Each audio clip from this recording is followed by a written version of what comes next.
Cultura Geral. Apoio UniBH. Vestibular 2021. Estude no melhor centro universitário privado de BH. Caixa de Assistência OAB Nova Lima. Caminho seguro para os advogados de Minas Gerais.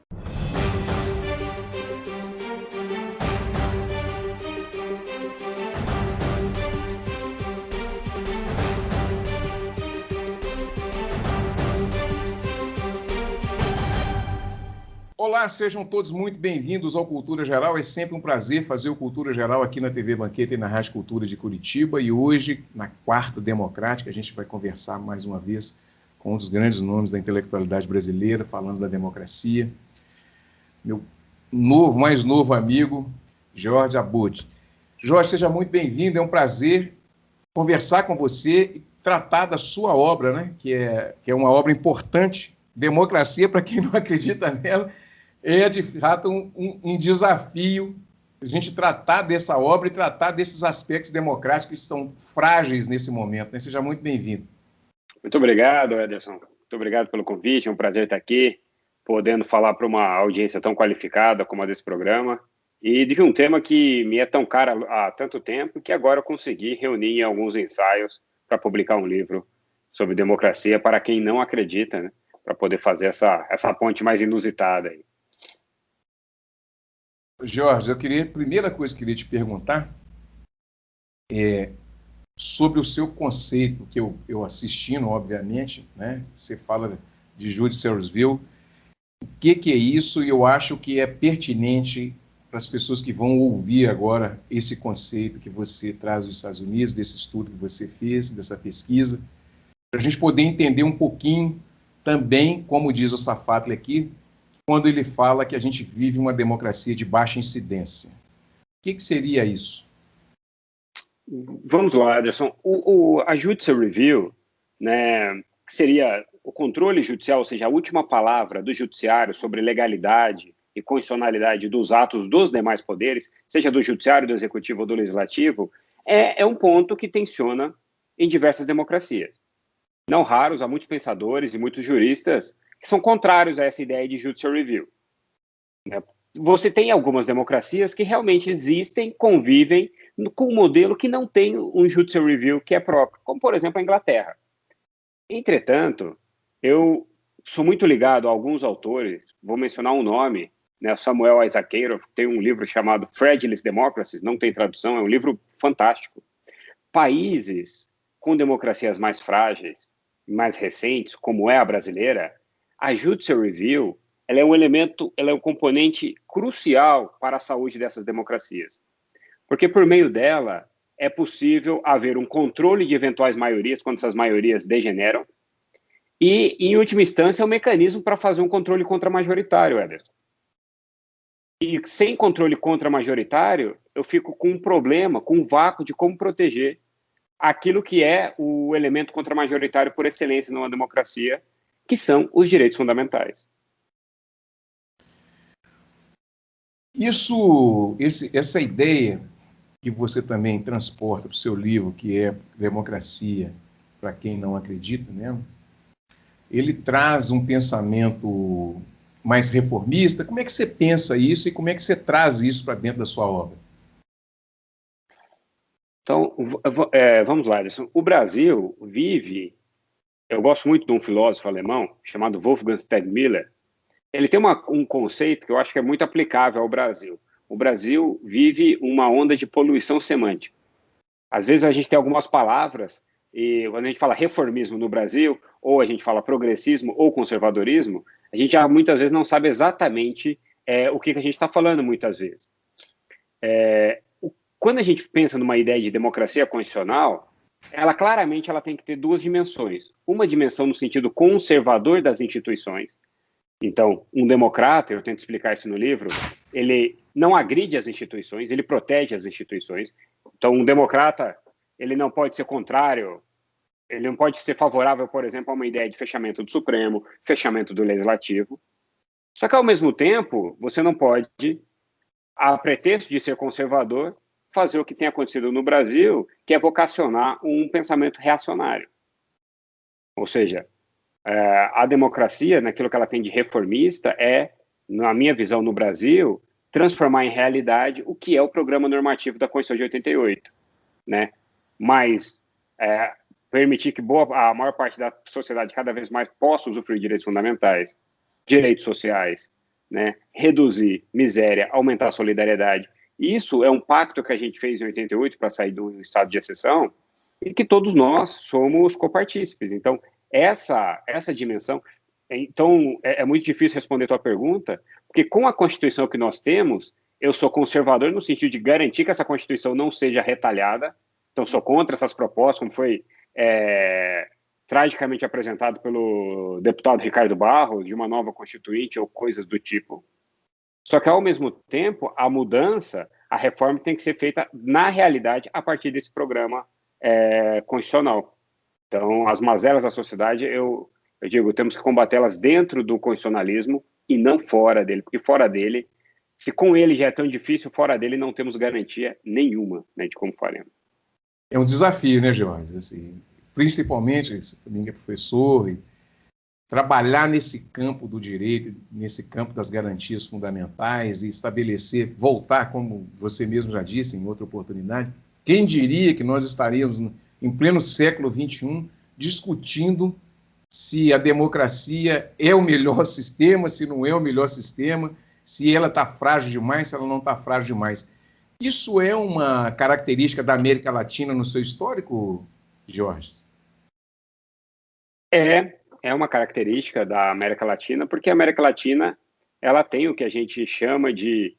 Ela tem, vamos dizer assim, dois fatores, são vários, mas para a gente resumir em dois. Ela tem democracias frágeis, ou seja, as instituições que funcionam para a democracia são recentes, no sentido do período histórico dessa civilização, e, ao mesmo tempo, as democracias que existem na América Latina são produtos do final do século XX, mas, diferentemente, por exemplo, do modelo europeu, elas nunca foram precedidas por um welfare state, por um real estado de bem-estar social. Então, as populações dos países da América Latina, elas foram constantemente privadas, né, das promessas da modernidade. As promessas da modernidade para grande parcela do povo brasileiro, por exemplo, elas não foram cumpridas. Então, por isso, é um ambiente mais difícil de tratar certos temas. Por quê? Porque democracias frágeis, Ederson, elas são constantemente atormentadas por instituições fracas. Basta verificar a dificuldade que é, por exemplo, no Brasil, o sufrágio universal ser a razão de sucessão presidencial o tempo todo. Quantas eleições presidenciais a gente conseguiu garantir por sufrágio universal fossem sucedidas sem nenhum colapso? Daí, eu volto para o primeiro ponto da tua pergunta, que, para mim, ele tem um ponto central. Você colocou muito bem. O judiciário, nessas democracias, ele tem um papel central. E, muitas vezes, infelizmente, o próprio judiciário não enxerga esse papel central. Não tem consciência da importância dele. A manutenção do regime e regras básicas, como rigidez eleitoral, sucessão eleitoral, em última instância, nessas democracias, muitas vezes é o próprio judiciário que a assegura. Daí a necessidade de preservação das instituições do judiciário e a preservação do judiciário que não seja cooptado por nenhum grupo político, do judiciário que possa julgar de forma absolutamente independente. Daí o meu receio no Brasil, em pleno século XX, essas manifestações, não de crítica ao Supremo, porque o Supremo, como toda instituição, é passivo de crítica, mas de ataque, de ódio, nessa tentativa de quebra da institucionalidade daquele que é o ponto alto, né, o ponto máximo do Judiciário brasileiro, Supremo Tribunal Federal. O que a gente pode entender de paradoxos constitucionais? Ederson, eu acho... eu arriscaria dizer, e eu acho que eu já arrisquei escrever isso, está no livro, então eu tenho que manter esse risco, né, tenho que sustentar esse meu risco. Eu entendo que tanto a democracia... Porque, primeiro, eu entendo contemporaneamente, por exemplo, no modelo como é o brasileiro, eu acho quase um contrassenso, quando fala de democracia, a gente está falando de democracia constitucional. A dimensão do constitucionalismo é um elemento integrante de um regime democrático, contemporaneamente. As democracias constitucionais contemporâneas, elas têm o traço desse processo civilizatório formado pelo constitucionalismo, que atinge ela de uma forma que a gente não pode abandonar. Então, tanto a democracia quanto o constitucionalismo, eles são paradoxais. Por quê? Porque a todo momento, constitucionalismo e democracia precisam equilibrar vontade da maioria com instâncias contramajoritárias. Já muito a gente já aprendeu que uma democracia não é democracia se ela for reduzida a sinônimo de maioria. Ela é majoritarista. Agora, como manter essa vontade da maioria se expressando por eleições, etc., mas, ao mesmo tempo, assegurar que segmentos minoritários da sociedade, o indivíduo isoladamente, possa ter o seu direito fundamental respeitado. O que é um direito fundamental, Ederson, né, para quem nos escuta? Que pode ser um direito fundamental à vida, à propriedade, à liberdade, liberdade de expressão. O que caracteriza esse conjunto de direitos tão diferentes? Ele seria um trunfo contra a maioria. Quando o cidadão tem um direito fundamental, ele tem uma posição em que ele pode obrigar a maioria a respeitar e obrigar o Estado a respeitá-lo. Então não pode, por exemplo, um Congresso se organizar em torno de uma religião majoritária e impedir que pessoas que tenham religiões minoritárias de exercê-la. Aí entra a instância da democracia constitucional, no caso, a jurisdição constitucional, para declarar uma lei dessas inconstitucional. Isso gera atritos. Como somos uma democracia frágil e nova nessa perspectiva, a gente ainda não consegue pensar os conflitos institucionais que surgem como elementos naturais de um dissenso democrático, e muitas vezes o quê? O conflito no Brasil acaba gerando mais ressentimento. Então, o conflito no Brasil, ao gerar mais ressentimento, ele gera, vamos dizer assim, uma polarização da sociedade, em que o outro, né, passa a ser visto como inimigo. Então, o paradoxo do constitucionalismo das democracias é enriquecer instituições e explicar para a sociedade que a vontade da maioria é crucial para muita coisa, mas a vontade da maioria não é a medida de todas as coisas. Por isso, né, um presidente, por mais que ele seja eleito democraticamente, ele não pode fazer o que ele quer. Ele pode ser controlado pelo Supremo. Nem o Legislativo é soberano. Tem um autor alemão que eu acho genial, infelizmente falecido há pouco mais de um mês, Michael Stollach. Ele diz assim, numa democracia constitucional não existe soberano. Todos os poderes são quase soberanos. Então, esse ajuste fino de controle é o que uma maturidade de uma democracia constitucional brasileira precisa caminhar. Então, você deve ter visto também, Anderson, então me assusta muito como há uma má interpretação desses mecanismos de controle. Isso gera muitos problemas.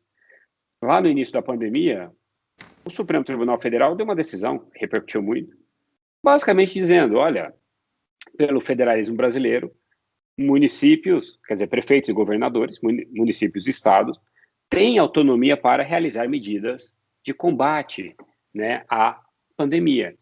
Essa decisão, eu não sei por qual número de razões, por fake news, por critérios políticos, por polarização, ela é uma decisão que repercutiu de uma forma que gerou duas leituras de parte da mídia e de parcela da sociedade muito perigosas. Uma que teria dito que o Supremo, de forma proposital, quis coartar a presença da República, e outra que, então, o Supremo teria isentado de qualquer responsabilidade do governo federal no combate à pandemia. Isso é complicado. Bom, a gente vai conversando assim e a gente vai, né? Eu acho que esses debates, essas conversas, quando aparecem, por exemplo, a gente discutir a democracia, que é o que tem me proposto a fazer aqui, desde o início do programa, no rádio, depois para a televisão, depois volta para o rádio e tal, exatamente entender todas essas entranhas, né, políticas e democráticas. Democracia não é um regime fácil, né? A gente entender o nosso processo civilizatório também, muito menos, né? Porque tem aí o aspecto cultural. Nesse campo, Jorge, como é que você percebe nosso estado de legalidade, né? A democracia, a legalidade, os grupos comuns, né? Essa ideia de comunidade, de entender todo esse contexto? Como é que você traz isso também dentro do seu livro e como é que você pensa isso também dentro da sua pesquisa e na sua vida prática, né, de professor, né, de um intelectual que está estudando, que está sempre procurando entender as melhores relações sociais e culturais da nossa sociedade? Ederson, esse é um ponto que eu pesquiso há bastante tempo. Eu acho um ponto bastante complexo, né, seja de uma perspectiva jurídica, seja numa perspectiva de uma análise política da democracia. Eu poderia resumi-lo num primeiro aspecto dizendo assim, na minha visão, Ederson, o Brasil ainda não ajustou a conta em relação a uma legalidade democrática. Veja, usando, né, para falar de uma linguagem mais popular possível, né, o Brasil é um país em que a gente debate a lei que pega e a lei que não pega. Isso é um sintoma de uma coisa muito grave, de uma parte da percepção do judiciário, eu tenho um problema muito sério, porque não raras vezes, né,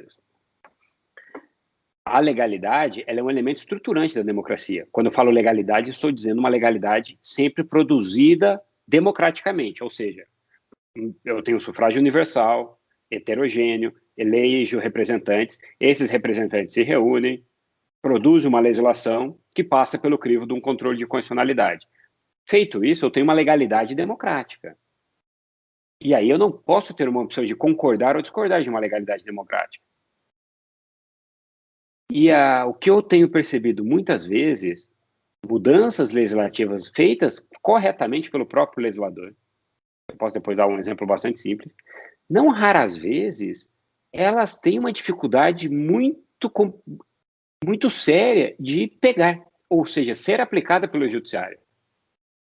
É quase como se o pensamento reformista, né, que na verdade, sim, se apegar à legalidade deveria ser um pensamento conservador, do ponto de vista político, no Brasil é quase pedir uma ruptura.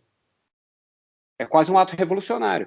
Veja, as legislações penais no Brasil têm sido reformadas constantemente e muitas dessas legislações os tribunais têm ignorado. E muitas vezes precisa chegar até o STJ, ao Supremo, para se dar uma decisão que no meio jurídico ela aparece como alvissareira, mas que na verdade ela é meio óbvia. É tão somente mandando aplicar a legalidade. Faz alguns anos, se alterou o Código de Processo Penal, né, para cada vez tentar adequá-lo mais ao modelo acusatório constitucionalmente previsto, e se reformou um artigo dizendo, olha, o interrogatório não deve começar com inquirição, com perguntas sendo feitas pelo juiz. Boa parte dos juízes e tribunais brasileiros ignoraram essa reforma. Continuaram fazendo como eles sempre fizeram. Até que recentemente chega um tema, o STJ decide, e o STJ, e depois o Supremo, né, salvo engano foi a própria ministra Rosa Weber, a relatora, decide, olha, a reforma que diz que o juiz só eventualmente complementa perguntas, não inicia o interrogatório, é lei. Precisa ser observado, senão isso gera consequências. Você precisou chegar no Supremo para dizer que a lei vale. Infelizmente, muitas dessas resistências são, essas leis que não pegam, não raras vezes, são justamente leis protetivas de direitos fundamentais. Então, isso assusta um pouco, assim, Ederson, quando a gente fala no direito penal, que é o braço sancionatório mais forte do Estado, né, essa tolerância em olhar a legislação e, às vezes, aplicá-la, às vezes, não aplicá-la. E numa democracia constitucional, isso tem que ficar muito claro, só se deixa de aplicar uma lei democraticamente produzida em uma única hipótese, de forma legítima. Por meio da tua primeira pergunta, Judicial Review. Só o controle de constitucionalidade autoriza que uma lei deixe de ser aplicada numa democracia constitucional. Do contrário, eu tenho um problema. E o problema da baixa adesão à legalidade no Brasil é um problema bastante sério. E é um problema que atinge não só a sociedade, mas atinge o próprio judiciário e a administração pública. Eu posso dar um exemplo de mostrar o que é uma crítica, na minha visão, que é uma crítica dentro das regras do jogo e importante a ser feita ao Supremo Tribunal Federal. O Legislativo aprova uma reforma legislativa, você acompanhou bem, ficou designada como pacote anticrime, né? Mas ela tinha muitas mudanças, e ela introduzia no sistema penal brasileiro a figura do juiz de garantias. que é um instituto, na minha visão, fundamental para assegurar a imparcialidade do juiz penal e para garantir a rigidez da forma de colheita de provas. Era uma lei interessante, né, aproximava o Brasil do modelo constitucional acusatório e dos modelos mais democráticos do mundo na aplicação penal. O Supremo, monocraticamente, suspende o juiz de garantias. E até hoje está suspenso. Eu escrevi isso no Conjuro, eu disse, olha, essa é uma visão de um judiciário que olha, muitas vezes, para o legislativo, para a lei, como algo a mais, não como um elemento estruturante da democracia. Não presta aquilo que o Jeremy Waldron fala, uma deferência à legalidade como tem que ser feita numa democracia constitucional. E o Supremo, nada obstante tiver tido vários julgados protetivos da democracia brasileira, esse é um exemplo em que o próprio Supremo contribui para essa baixa legalidade, baixa deferência à legalidade, que graça no Brasil há muito tempo. Você acha que isso é um apego de uma classe da sociedade brasileira? E mostra também o nosso aspecto antropológico, que mostra que culturalmente nós ainda estamos distantes, e por isso que o nosso sistema, tanto penal, né, acusatório, que a gente não respeita o sistema acusatório como se deveria se respeitar, a gente tem quase que um processo inquisitivo em determinados momentos, e isso tudo, trazendo essas conversas, essas ideias, a gente percebe que socialmente a gente está um pouco atrasado. E isso reflete, obviamente, no nosso processo, no nosso processo de democracia e de liberdades individuais. Isso você traz dentro do seu livro também, Jorge?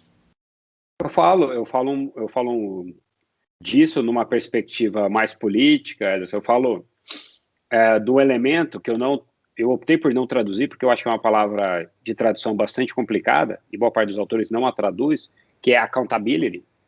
Então eu falo sobre democracia accountability, ou seja, essa dimensão de dever público de prestação de contas de todos os atos. Né? Porque, em última instância, qualquer agente de poder, seja um juiz, promotor, Tribunal de Contas, Legislativo, eleito ou não eleito, todo mundo que exerce alguma fatia do poder, sempre o exerce de uma forma em que ele tem um mandato em relação à sociedade. É sempre em nome da sociedade. Nunca pode ser em nome do próprio agente de poder. Por isso, todo mundo que exerce poder tem dever de accountability, ou seja, dever de transparência, dever de informação e dever de justificativa de por que faz aquilo. E no Brasil, Ederson, nossas instituições elas são muito pouco accountable. Tem melhorado, né, nas últimas décadas, mas ainda os nossos mecanismos de controle às vezes não são eficientes. A transparência da informação para a sociedade às vezes ela não é muito clara. A dimensão do que deve ou não fazer cada instância de controle ou cada instância de poder muitas vezes não é compreendida.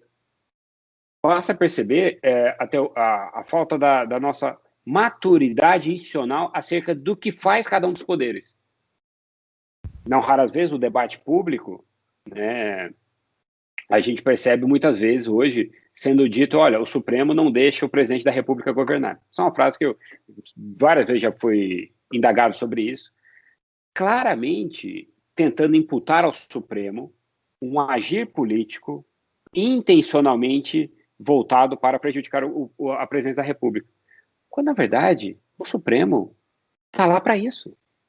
O Supremo existe como instância para, quando há um excesso do Legislativo, um excesso do Judiciário, corrigi-los, controlá-los. É a função desenhada pela Constituição para o Supremo.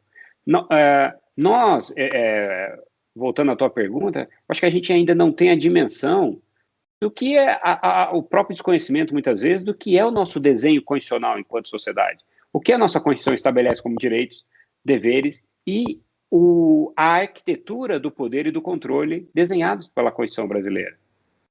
E aí, constante. Veja, agora está se debatendo, olha, a CPI pode ou não convocar o presidente da República. Veja, por mais que eu entendo que eu e grande parte da sociedade gostaria de enxergar o presidente da República sendo questionados, né, sobre as mazelas que estão acontecendo pelo mau controle da pandemia no Brasil, mas o fato é que realmente uma CPI não pode convocar um presidente da República, não é o foro adequado. Aí a gente tem que entender qual que é a função do Procurador-Geral da República, que pode demandar um presidente somente perante o Supremo Tribunal Federal. Então, para satisfazer anseios políticos nossos, né, a gente não pode ignorar ou esquecer como se estrutura, né, as nossas instâncias democráticas de exercício de poder e principalmente o de controle. Então, essa maturidade da defesa das instituições que eu busco trazer, seja no livro, seja em outros textos meus, eu acho que é fundamental. Não vai ter democracia brasileira sem executivo, sem legislativo, sem judiciário. O que a gente precisa é aprimorar essas instituições e saber exatamente como controlá-las. Muito bem, deixa eu fazer o primeiro intervalo.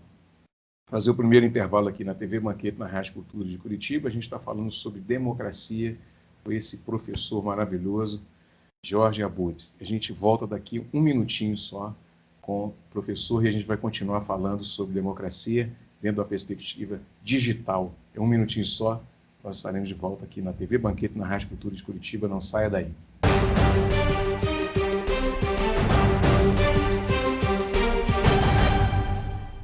Com fome, fica muito difícil aprender. Por isso, vamos entregar milhares de kits pedagógicos para crianças e jovens e para suas famílias, cestas de alimentos e de material de limpeza. Assim, todos vão estudar protegidos e bem alimentados.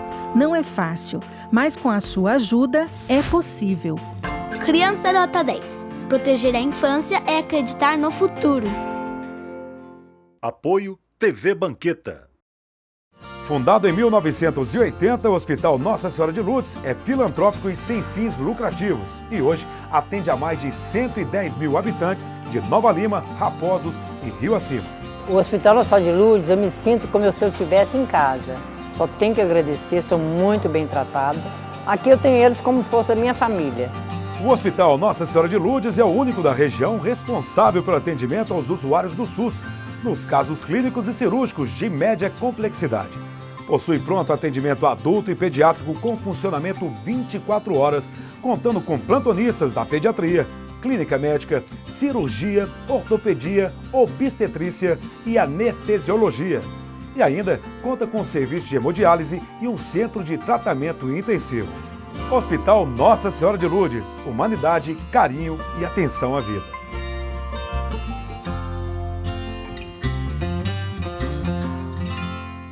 Apoio TV Banqueta.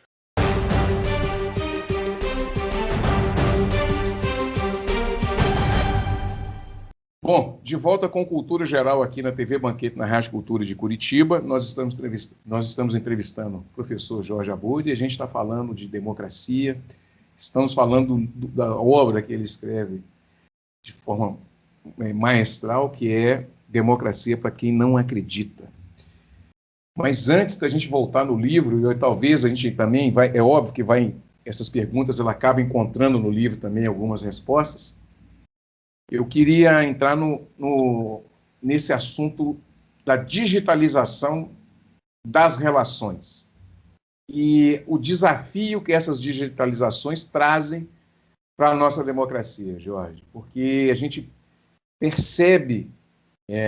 Eu estava lendo Guerras Híbridas, eu até comentei com você na semana passada, a gente conversando, e a gente percebe todos esses ataques nessas democracias que são frágeis, né? Como que a gente pode trazer o campo do digital e essa manipulação, não só das informações, né, mas também do controle da subjetividade do sujeito, né? E como que isso interfere no nosso processo democrático? Você consegue vislumbrar tudo isso? E seu livro traz isso também, esse olhar? Traz. Tem um ensaio no livro que é sobre a democracia e seus inimigos.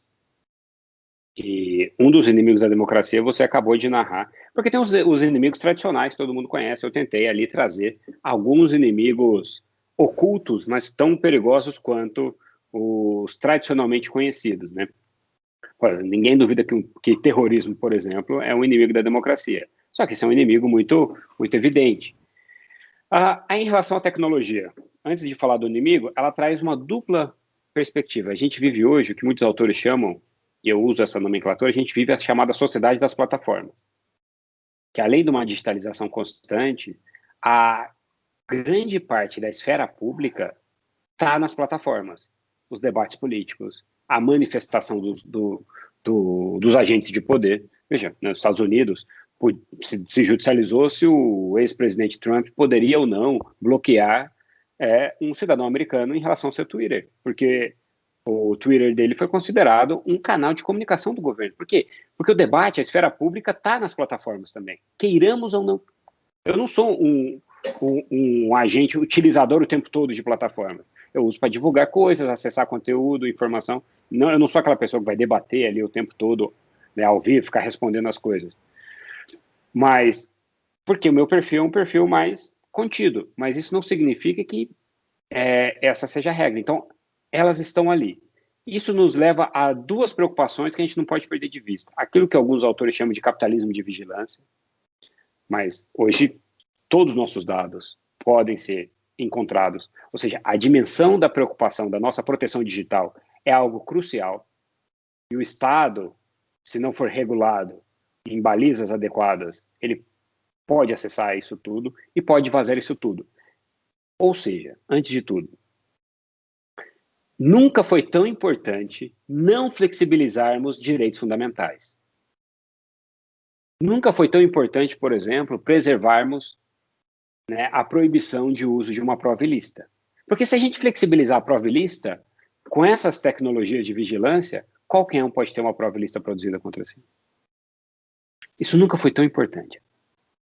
Ao mesmo tempo, nunca foi tão importante que os agentes de persecução e de julgamento do braço penal do Estado tenham tanta responsabilidade.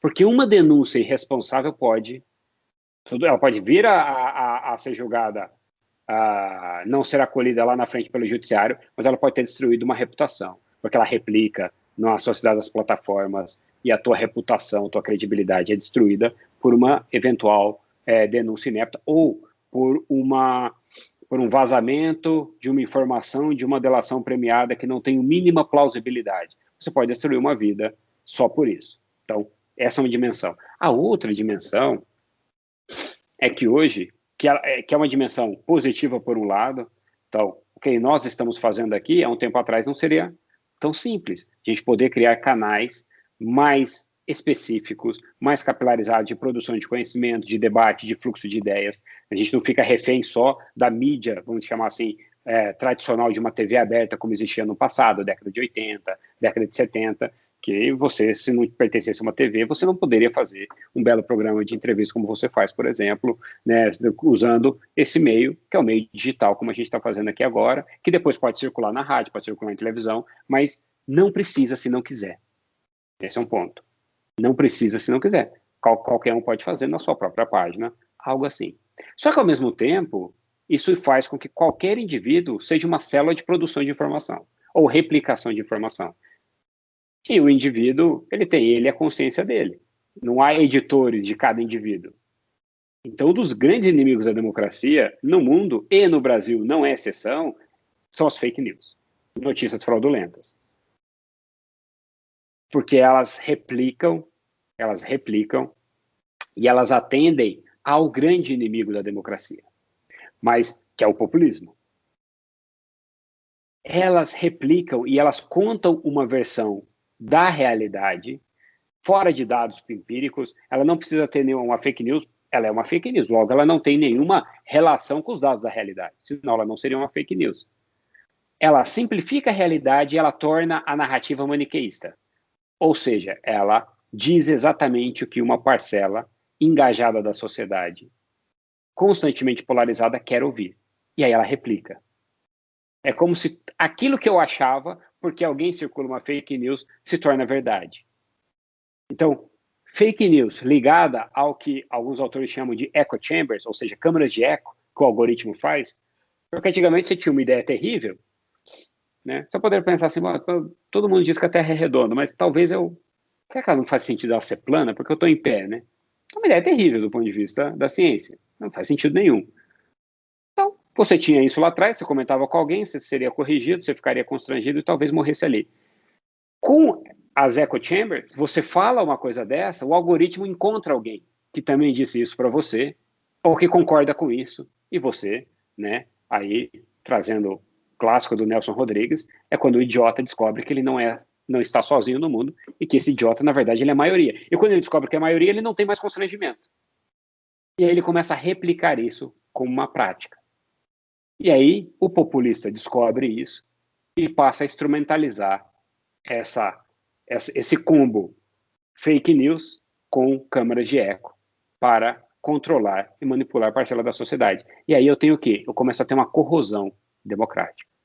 A ponto de, por exemplo, no Brasil hoje, a gente tem que defender o voto eletrônico. Não porque foi descoberto um real indício de que pode haver fraude. Não tem nada disso. Mas simplesmente porque, tal qual foi feito com o movimento anti-vacina lá atrás, de que vacinas causavam 1 milhão de coisas que nunca foram comprovadas por fake news. Hoje, né, o sistema eleitoral brasileiro está sendo posto em xeque por uma narrativa totalmente fundada em notícia fraudulenta. Ou seja, a rigidez de um sistema eleitoral, né? Então, e não adianta aprender com exemplos. A gente teve a invasão do Capitólio nos Estados Unidos, mas é como se para as fake news ou para as câmeras de eco, é igual Teflon, não pega, né? Parece que o sofrimento tem que acontecer aqui também para a gente tentar amadurecer e melhorar esse tipo de coisa. Jorge, eu lendo um dos livros, você falou aí da Era do Capitalismo de Vigilância, você também é amigo do Ricardo Campos e eu entrevistei ele aqui, estou com o livro, estou acompanhado, e eu queria trazer um outro livro, que é A Rebelião das Elites e a Traição da Democracia, do Christopher Lasch,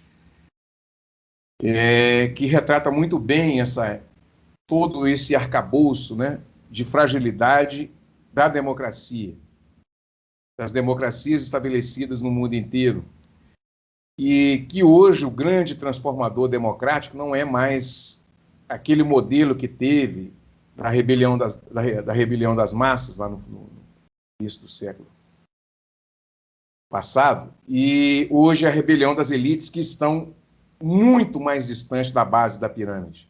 E elas se identificam, essa elite se identifica mais, ela é uma elite transnacional.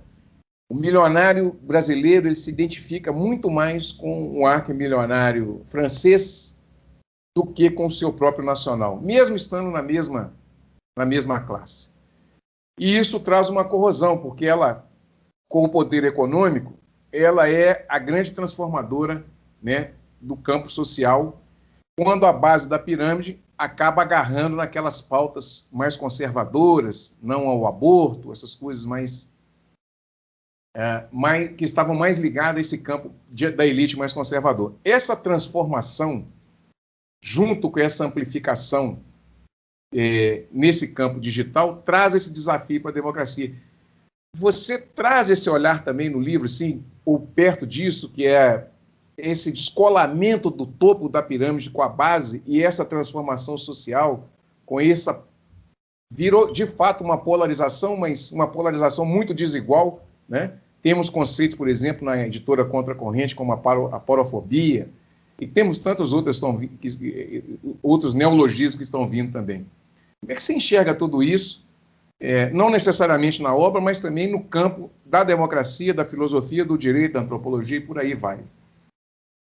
A forma como você colocou, Ederson, muito bem esse ponto, me fez lembrar de um autor que é um autor que eu não trato nesse livro sobre democracia, mas fantástico, chamado David Goodhart. Ele tem um livro chamado The Road from Somewhere, que ele diz que mais ou menos nessa linha, as duas grandes ideologias que se debatem, muitas vezes as pessoas nem percebem, uma ideologia people from somewhere e people from nowhere, pessoas de algum lugar e pessoas de lugar nenhum. Ou seja, que aquelas pessoas, ainda que não sejam uma elite econômica, mas tem pessoas que, pela sua formação, por estarem integradas no mecanismo de globalização, elas se sentem um cidadão do mundo. Um cidadão que poderia estar aqui hoje, poderia estar trabalhando em outro lugar amanhã, são cosmopolitas, gostam da ideia de diversos idiomas, não tem nenhum problema em não falar o seu próprio idioma e falar um outro de maior acessibilidade. E essas pessoas, sem perceber, elas se opõem a pessoas from somewhere, que verificam essa interação mundial, essa integração mundial como algo ruim, como algo que estaria retirando as suas raízes culturais específicas. Ou seja, e aí Goodhart vai dizer assim, muitas vezes o fenômeno do Brexit ele é muito mais explicado assim do que por qualquer outra coisa. Né? O que eu falo? Essa desigualdade, esse descolamento, Ederson, ele é um dos fatores que eu ponho no livro da razão do apodrecimento da democracia. Mas escolhas políticas e principalmente essa degradação econômica, esse descolamento total entre quem é rico vai ficando extremamente rico e jogando pessoas para a miséria, essa é uma das razões de haver um aumento de pessoas não acreditando mais nas democracias. Porque a democracia não pode abandonar ninguém. E eu tento fazer o seu papel de mobilidade social, né, Jorge? Que não acontece. Perfeito. E aí eu tento amarrar isso dizendo, olha, ainda que eu pense em elite e, vamos chamar assim, elites em massa, há alguns pontos cruciais que não podem ser perdidos de vista, como elementos integrantes de um povo, em que um não pode abandonar o outro nunca, no sentido de melhoria de vida para todos. Que eu falo, então eu tenho um ensaio sobre democracia e dignidade. O que é essa ideia de dignidade humana? E principalmente uma ideia que vários autores tratam, o chamado common ground. A ideia do solo comum. O que nos une no final de contas? Porque realmente eu não preciso me unir tendo por base a mesma premissa cultural. Um país como o Brasil, extremamente heterogêneo, né, na sua forma de manifestação cultural, etc. Mas será que nada nos une? Olha, não, na verdade, puxa, eu sou de esquerda, fulano é de direita, não tem nada que a gente concorde.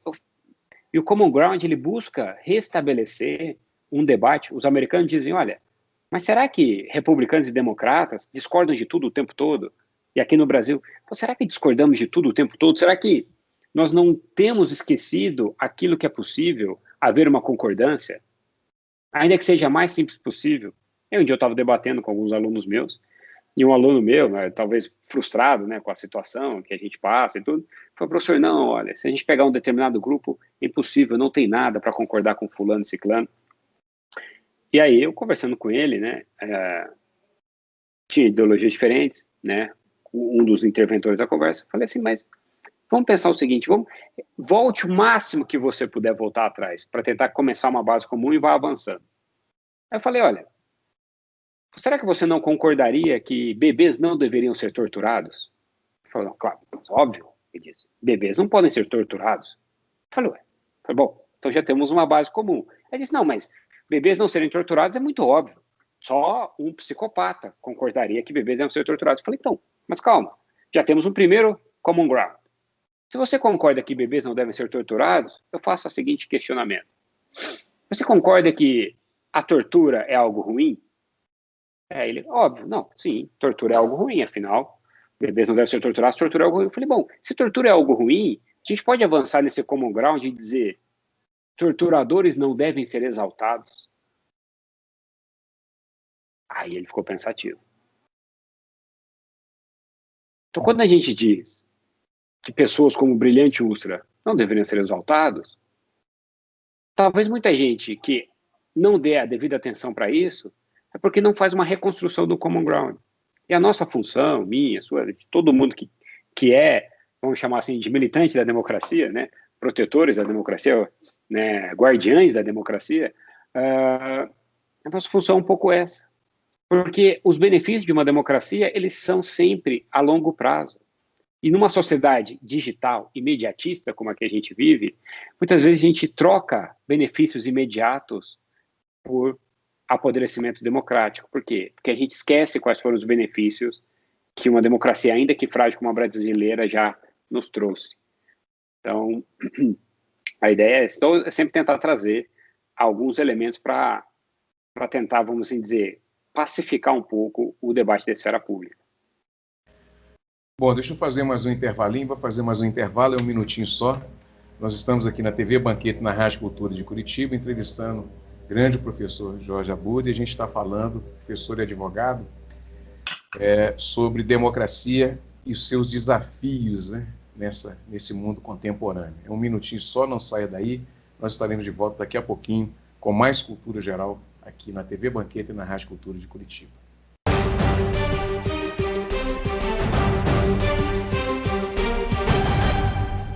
A CAP, Casa de Acolhida Padre Eustáquio, trabalha para que crianças, adolescentes e seus acompanhantes tenham amparo e estrutura durante a luta contra o câncer e doenças hematológicas até a sua cura. Com trabalho, empatia, compromisso e transparência, a CAP transforma necessidade em esperança. Faça a diferença na vida das crianças e adolescentes com câncer e doenças hematológicas. Faça parte desta história. Conheça pessoalmente o nosso trabalho. Apoio TV Banqueta. Com fome, fica muito difícil aprender. Por isso, vamos entregar milhares de kits pedagógicos para crianças e jovens e para suas famílias, cestas de alimentos e de material de limpeza. Assim, todos vão estudar protegidos e bem alimentados. Não é fácil, mas com a sua ajuda é possível. Criança Nota 10. Proteger a infância é acreditar no futuro. Apoio TV Banqueta.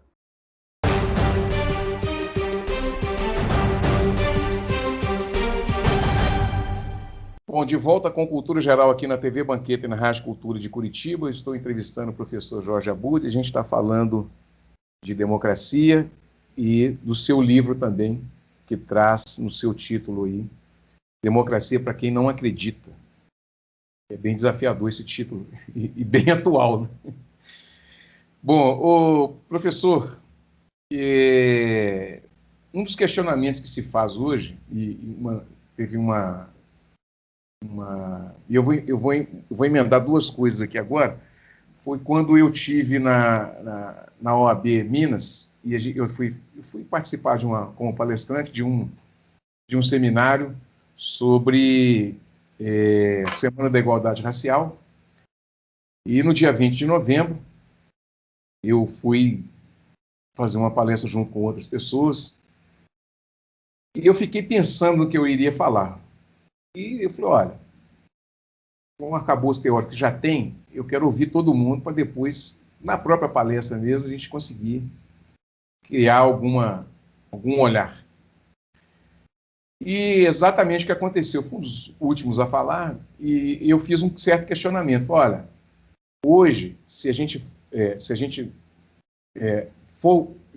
voltar para as comunidades, se a gente voltar os nossos esforços para todas as comunidades, né, onde estava ali a Igreja Católica com as eclesiais de base, nós vamos nos deparar lá hoje que nós temos um desafio muito maior, que é esse movimento neopentecostal.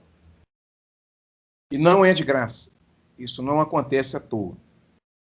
Então, se nós estamos aqui dentro, e eu falei, estou pregando para convertido, não voltarmos para a comunidade, ou então a gente pensar que nós temos que ir para a comunidade para poder orientar aquelas pessoas, aquelas crianças que estão lá, de alguma forma, a gente ajudar de alguma forma essas crianças, nós estamos cada vez mais fragilizando a nossa democracia, porque o movimento neopentecostal, ele tem como base, ele não tem uma base democrática, as bases deles são impostas de outra forma, e às vezes até autoritário, a gente está vendo aí. Isso é um desafio para a nossa democracia, e como é que você traz isso também, Jorge? Esse, é claro, é um desafio também, André. Eu acho que a dimensão da dignidade, a dignidade humana ela não é só retórica. O Tribunal Constitucional Alemão, para quem não sabe, já usou a dignidade humana como fundamento de voto, inclusive para dizer que a dignidade proíbe a coisificação do ser humano. Muitos autores trabalham, alguns autores como Heberle vão dizer, olha, a dignidade humana é a premissa antropológica cultural de todas as democracias.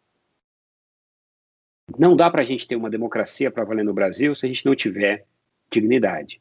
E a dignidade, ela passa por duas dimensões. Pensando em em Dworkin. A primeira dimensão da dignidade é o valor intrínseco de toda a vida humana. Significa, ninguém pode ficar de fora do projeto democrático. Não pode ficar de fora o cristão, o católico, o ateu ou o pentecostal, neopentecostal. A gente não pode deixar fora ninguém e nenhum grupo tem que ficar de fora. Ou seja, num projeto democrático, não se abandona ninguém. Por mais difícil que seja o diálogo em um determinado momento. É um compromisso da democracia não abandonar ninguém. Porque toda a vida humana tem um valor intrínseco. Inclusive quem foi condenado criminalmente. E aí, porque eu desafio qualquer um a me demonstrar uma democracia boa para valer que maltrata os seus presos. Afinal, você garantir a incolumidade física de quem está preso sob sua custódia é uma forma do Estado demonstrar o respeito que ele tem pela vida humana. Então, a forma como tratamos nossos presos é uma forma de, em alguma medida, a forma como essa democracia acaba tratando boa parcela do seu povo. Daí, por exemplo, assustador numa democracia no século XXI, a gente vivenciar o que foi a Operação Jacarezinho. E mais assustador ainda é, por exemplo, tentativa de justificar a operação sob o argumento de que aqueles que foram mortos seriam criminosos. Por quê? Pela simples razão de, ainda que, se a gente fizer o raciocínio, ainda que isso fosse verdadeiro, continuaria sendo morticínio. E a segunda dimensão da dignidade, e aqui o diálogo com diversos grupos é fundamental, a gente tem que entender que a dignidade, na expressão desse autor, de Dworkin, às vezes ela pode, a depender do autor, eles trocam a nomenclatura, mas para ficar bem claro, a dignidade assegura ao cidadão a autonomia sobre suas escolhas éticas. Escolhas morais seriam escolhas intersubjetivas. Então, as escolhas que impactam diretamente ao Ederson, né, escolhas do Jorge que impactam diretamente ao Ederson, é legítimo que o Estado regule. Então, se eu tenho um carro e quero andar com o meu carro a 120 km dentro do centro da cidade, é natural que o Estado diga, olha, Jorge, você tem um carro, mas você não pode andar a velocidade que você quiser em qualquer lugar, porque tem uma limitação de velocidade para você garantir a proteção dos outros. Entretanto, as minhas escolhas éticas só dizem respeito à minha condição de boa vida. Uma democracia com dignidade tem que assegurar que o Estado faça a sociedade respeitar essas minhas escolhas, ao mesmo tempo em que esse Estado também tem que respeitá-las. Então, há escolhas éticas como com quem eu vou casar, se eu vou casar, que religião eu quero ter, se eu quero ter religião, que profissão eu quero tentar, se eu quero ter aquela profissão ou não, são escolhas que dizem respeito somente a mim. E aí, quando determinados grupos se organizam para tentar transformar o Estado numa máquina de impor, utilizar o aparato estatal para impor escolhas éticas a pessoas, esse é um problema muito sério que a democracia tem. Então, isso serve para grupos organizados religiosos e grupos políticos. Então, me assusta muito essa né, que você mencionou, o movimento neopentecostal. Gostaria de puxar esse fenômeno para um outro aspecto. Essa pressão para que o próximo ministro seja um evangélico. A pressão deveria ser, eu quero um ministro que seja um grande constitucionalista. Pouco importante se ele é ateu, evangélico ou católico. Então, a religião, que é um direito fundamental, saber exatamente o lugar dela numa democracia é um elemento fundamental para a saúde dessa democracia. A secularização do poder é uma conquista do processo civilizatório. Então, igreja e Estado, religião e Estado separados. Isso é saudável do ponto de vista democrático. Então, quando movimentos organizados nessa linha começam a confundir certas instâncias, desse tipo de relação, a gente tem um segundo problema. Tem um problema que você mencionou, mas tem um problema também em relação às estruturas de poder. Isso não é uma coisa bem-vinda. Bom, gente, chegamos ao final do programa Cultura Geral com essa figura super fantástica aqui, o Jorge Abud. Professor, muito obrigado pela sua participação aqui no Cultura Geral. Fico feliz e honrado e muito agradecido por você ter aceitado participar para a gente discutir a democracia com essa profundidade como nós fizemos aqui. Muito obrigado, viu? Que isso, foi um prazer, Ederson. Eu sei que eu debati democracia com alguém que eu sei que acredita na democracia, que faz todo um trabalho em proteção dessa democracia e me considere um parceiro nessa luta, podendo falar de democracia, sempre conte comigo. É um tema que eu gosto de estudar, gosto de debater e gosto de poder comunicá-lo sempre que possível. Estamos na mesma trincheira. É isso aí. Bom, gente, chegamos ao final do programa Cultura Geral. Voltamos amanhã com mais uma pauta super importante aqui no Cultura Geral. Um grande abraço e até amanhã, se Deus quiser.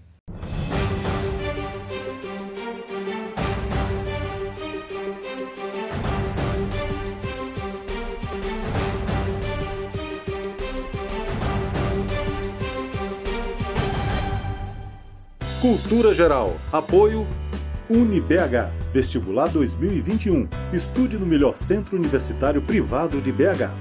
Caixa de Assistência OAB Nova Lima. Caminho seguro para os advogados de Minas Gerais.